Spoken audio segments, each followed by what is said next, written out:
It could be any day, any night, any city, and Bill Murray could be there. Maybe you'll find this sad clown folk hero hitting up karaoke night, or doing some frat boys' dishes, or crashing a kickball game, or bartending, or giving a speech at a bachelor party, or just, popping up in a random wedding photo. But when it comes to a movie set, maybe he will show up. And maybe he'll get accused of misconduct with women. Or maybe he'll just make you laugh or, read a poem. Bill Murray is one unpredictable dude. I guess that's why he got the nickname the Murricane. And it just depends on if you're in the calm before the storm or the storm. Oh yeah, and he's made some great movies too. But is he still making great movies? What the f*** happened to Bill Murray? Aren't you Bill Murray, man? You Bill Murray? Yeah, Bill Murray, but let's keep that just between us, all right? But to truly understand what the f*** happened to Bill Murray, we must begin at the beginning, and the beginning began when he was born on his birthday, 1950, Illinois, just north of his beloved Chicago. Young Bill Murray would join the famed improv troupe, The Second City, in the early 1970s. Which would let him explore the format and develop characters. This proved a gateway to Saturday Night Live, joining the second season as the replacement to Chevy Chase. These two comedians notoriously hated each other, and legend has it, they've even gotten into a full-on fist fight. And sure, Chevy Chase can be an asshole, but Bill Murray isn't always the most peaceful fella. Later in his career, he would clash with a lot of co-stars and directors, holding Seth Green over a trash can when he was a kid, not getting along at all with Richard Dreyfuss in What About Bob, with his co-star calling him an Irish drunken bully. And then there are the women. He butted heads with Sean Young in Stripes. Later, Gina Davis accused him of trying to undo her straps on Quick Change. And in the early 2000s, he would berate Lucy Liu for her acting inabilities in Charlie's Angels, while Angelica Houston would label him a shit while making The Life Aquatic. Murray's alleged behavior found an entire film called Being Mortal being shut down after he was accused of misconduct by a female crew member. Well, there's a difference we had a difference of opinion. I had a difference of opinion with a woman I'm working with. I did something I thought was funny, and it wasn't taken that way. I feel like I've learned more in the last year or two than I may have learned in maybe a whole decade of my life before. Because I wasn't maybe aware it was happening, but just more awareness it just compounds the interest, as these kids say. It's not that I'm not funny, it's that I'm not being funny at the right time. Honest. Before, I could be funny whenever I wanted, but now, as a professional, I have to learn to pick my spots, But yeah, Bill Murray, he's a complicated guy. He's got a lovable side, but, sometimes there's a dark side. Because, he's human. And yeah, there's a lot of words that people can use to describe Bill Murray. Good and bad.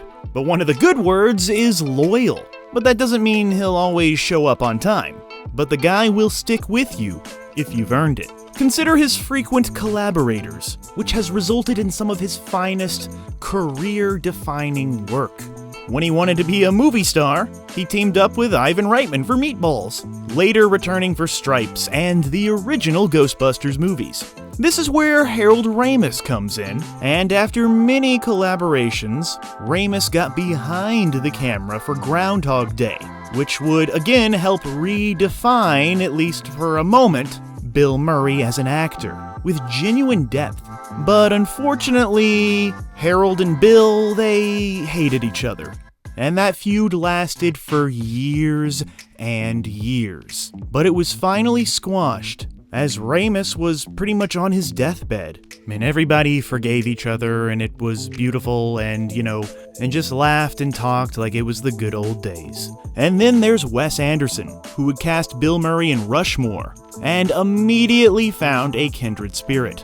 From there came the roles in Royal Tenenbaums, The Life Aquatic with Steve Zissou, Fantastic Mr. Fox, Moonrise Kingdom, Grand Budapest Hotel, Isle of Dogs, The French Dispatch, and that hilarious cameo in the Darjeeling Limited.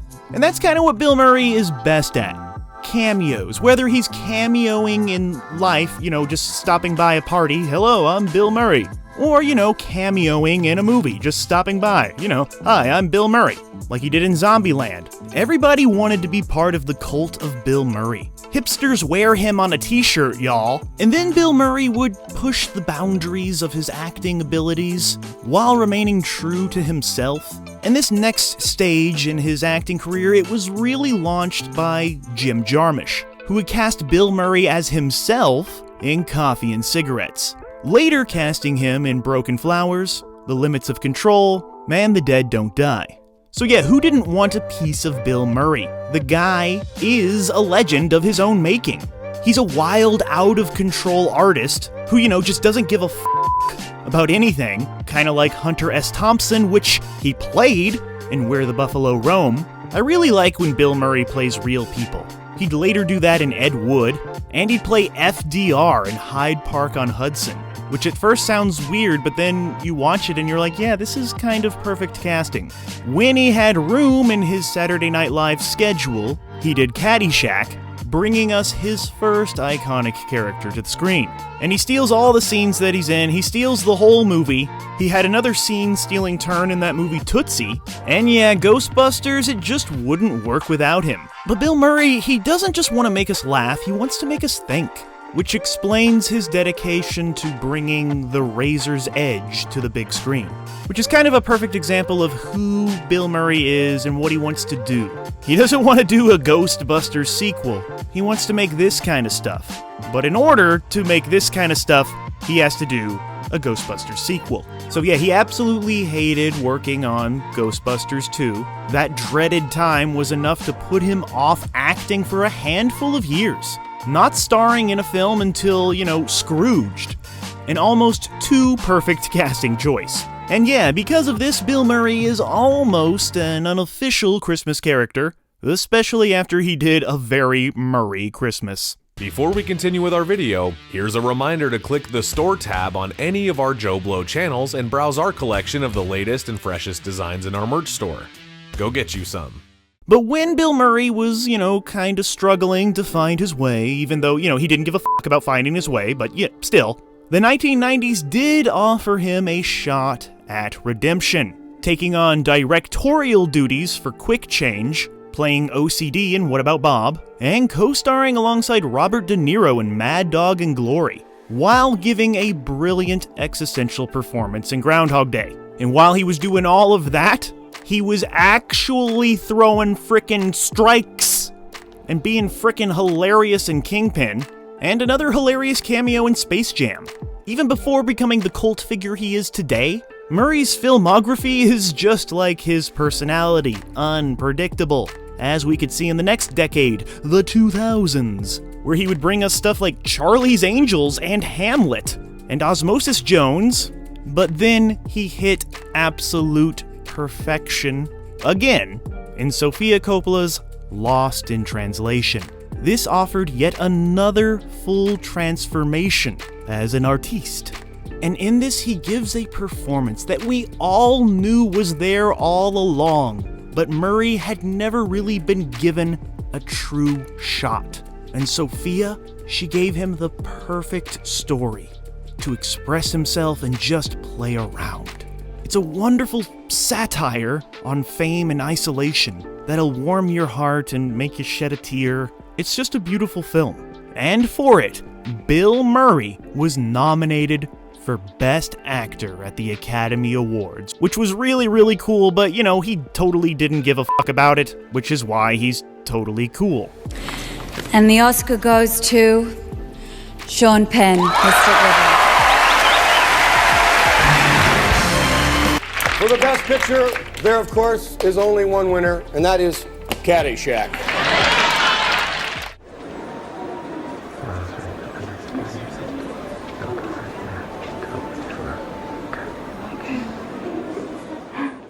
But yeah, that Oscar nomination push, it gave Bill Murray even more clout. allowing him, as he always had, to do whatever the hell he wanted. And what he wanted to do was stuff like The Lost City, Monuments Men, St. Vincent, On the Rocks, The Jungle Book, and, well, he really wanted to work with the Coen brothers, so he accidentally signed on to do Garfield, soon realizing that it was written by a different Coen. And even though the Garfield movies aren't, like, good or anything, his voice is perfect coming out of that cat. There would be another mild Bill Murray comeback, resurrection, when he appeared in those new Ghostbusters movies, and when he finally joined the Marvel Cinematic Universe. And yeah, the appearance of Bill Murray in this superhero movie was fun and disappointing at the same time. Which can be said about Bill Murray himself. He's fun, but sometimes he disappoints us. But don't worry, Bill Murray hasn't been officially canceled yet, at least not by Wes Anderson, even though he wasn't in that Asteroid City movie. But he's going to be in Wes Anderson's next movie. Is there any universe where you say, you know what, Wes, I can't do this one, or is it an automatic yes for him? It's an automatic yes. He's made making movies his life, you know, and making movies is a joy. He's an interesting fellow. If you look at his filmography really close, well, not that close, you can often find a common theme of a rebellious soul looking for meaning in this thing we call life. Bill Murray and the characters that he plays often possess a zen-like quality, like they really have found enlightenment. And the answer? Well, it just may very well be comedy. So yeah, despite his controversies and his cancelled films due to his alleged behavior, the dude is loyal to his friends, or, you know, the ones he's nice to. This man is often looked at as a wandering warrior poet who has mastered the art of not giving a f***. So nobody should give a fuck about what the fuck happened to Bill Murray, because Bill Murray doesn't even give a fuck about what the fuck happened to Bill Murray. What a reign it has been.